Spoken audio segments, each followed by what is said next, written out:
There are two versions of Spanish royal family. The first is the one the palace releases to the world, carefully photographed, precisely worded, showing a modern, united, hard-working monarchy steering Spain into its next chapter. A king with an impeccable record of public service. A queen who built her career from nothing before anyone knew her name. A future queen who just jumped out of a military aircraft in the dark to earn her place. The second version is the one that's been leaking out, persistently and increasingly loudly, across the last 12 months. A former king living in exile who published a memoir openly attacking his daughter-in-law. A family that spent Easter 2026 in 3 separate locations, with no shared photograph and no joint statement. Affair allegations still circulating, still unaddressed, still legally contested.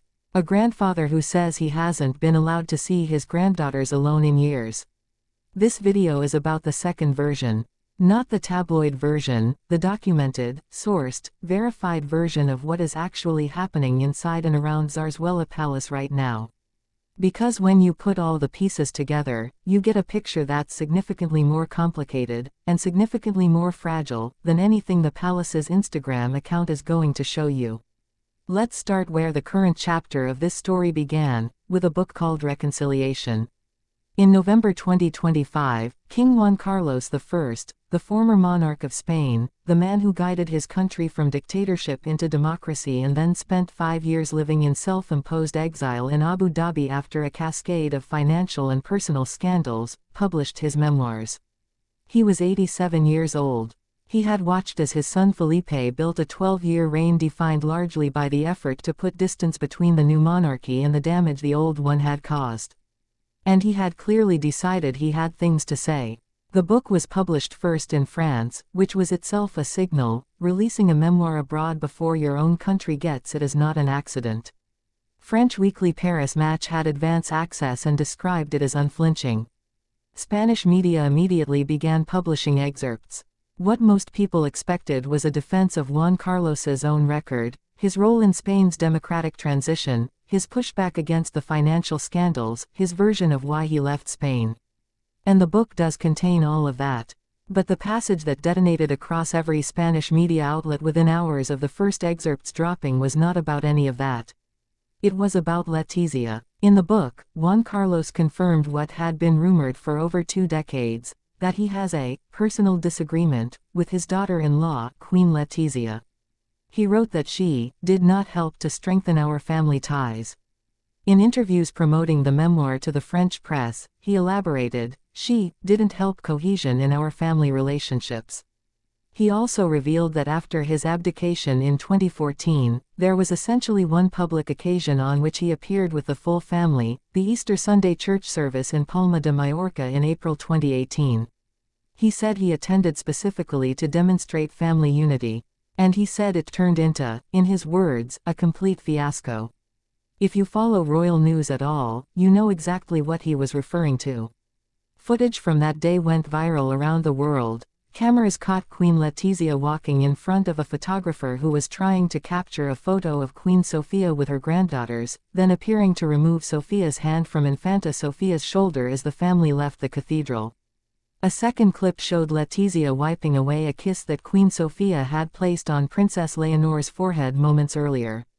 The footage spread everywhere. Marie Chantal of Greece, married to Philippe's cousin Crown Prince Pavlos, posted publicly, "No grandmother deserves that type of treatment."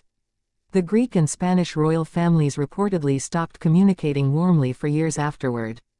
And Juan Carlos's memoir, published 7 years after that footage was shot, confirmed that from inside the family's own perspective, that day was exactly as bad as it looked from the outside. The palace's response to the memoir was silence.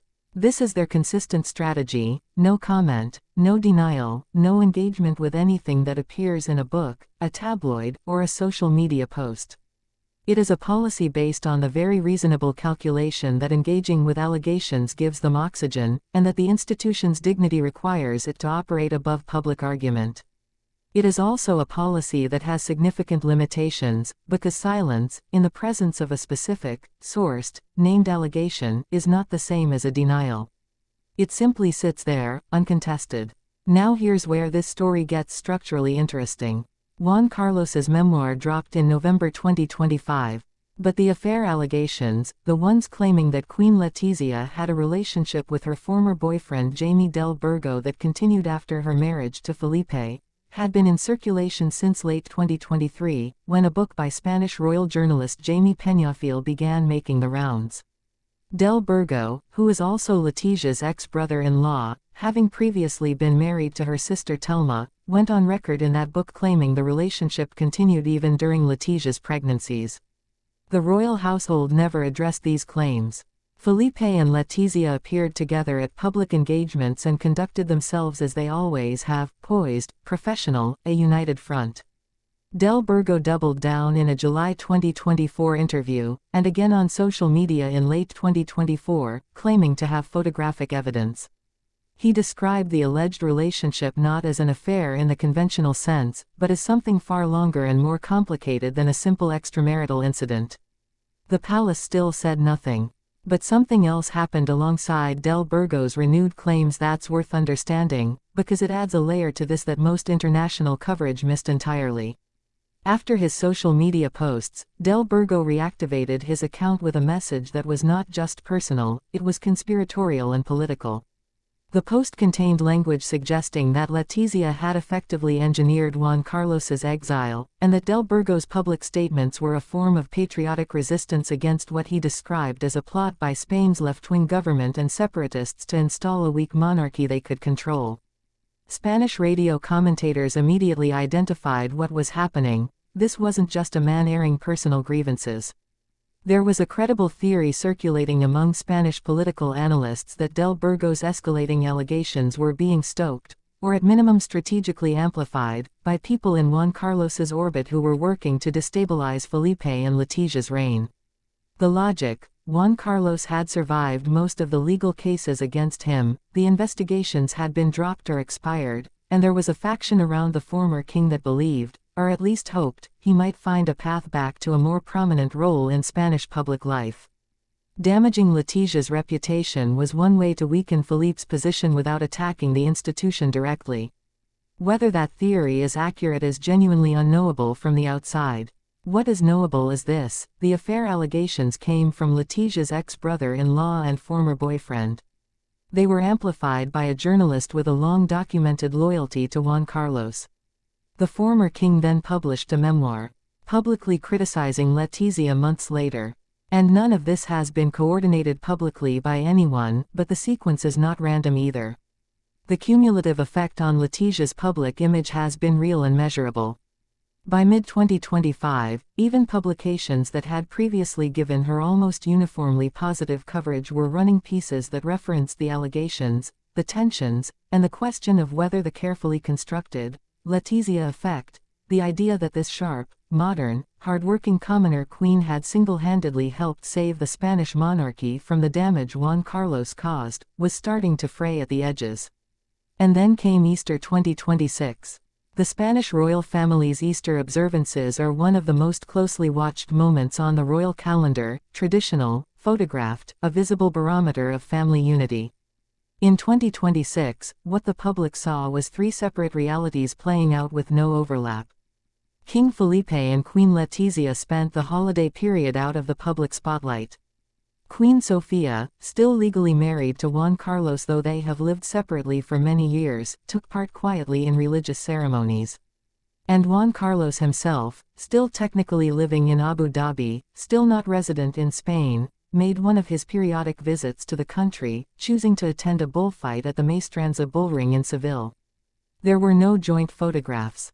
No shared statement. No appearance together. Reporting that analyzed the weekend described the separate itineraries as confirming that whatever unity the family projects in official settings has, behind the scenes, been absent for a long time. The headline from one Spanish analysis was blunt: "The harmony within this family," it said, "has long been absent." Now zoom out for a second, because there's a structural point here that matters.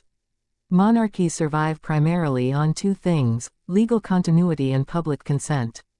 The legal continuity of the Spanish monarchy is not in question. Felipe is king, Leonor is heir, the constitutional machinery is intact. But public consent is a different animal. It's built on a combination of respect, relatability, trust, and the sense that the family at the top of the institution is actually what it presents itself to be. Every one of the stories outlined above, the memoir, the affair allegations, the Easter split, the Letizia Sophia footage, chips away at a specific corner of that consent. Not fatally, not dramatically, but persistently. And this is where the broader picture of the palace right now is actually more interesting than any individual scandal. Because Felipe and Letizia are operating on what might be called a two-track strategy, relentlessly project unity and competence in public, and say absolutely nothing about anything that happens in private. The public track has worked. Their joint appearances are polished. Their handling of national crises, including the Valencia floods in late 2024, where they were pelted with mud and eggs by furious residents, and kept showing up anyway, has generally received credit, not condemnation, from people who watched how they behaved under pressure. But the private track, the silence, is where the cost accumulates. Because what the palace's no-comment policy does is leave a vacuum, and vacuums in the information age do not stay empty. They fill with whatever the loudest, most motivated voices choose to put in them. And right now, the loudest voices in the Spanish royal information space are not the palace's communications team. They are a former king's memoir, an ex-brother-in-law's social media account, and a 92-year-old journalist who has made no secret of where his sympathies lie. Into this situation comes Leonor. She has completed her military training and is beginning a political science degree at Carlos III University in Madrid, the first time in 5 years she's lived at home at Zarzuela Palace for an extended stretch. The palace has confirmed she'll balance her studies with institutional duties as heir, and that she intends to design her own agenda for those duties rather than simply being slotted into pre-arranged appearances. That phrase, design her own agenda, is worth pausing on. Because it represents something genuinely new in the palace's approach to Leonor. For the 3 years of her military training, her schedule was essentially external, dictated by the academies, the program, the calendar of a cadet. The palace managed her communications around that, but the substance of her days was not theirs to determine.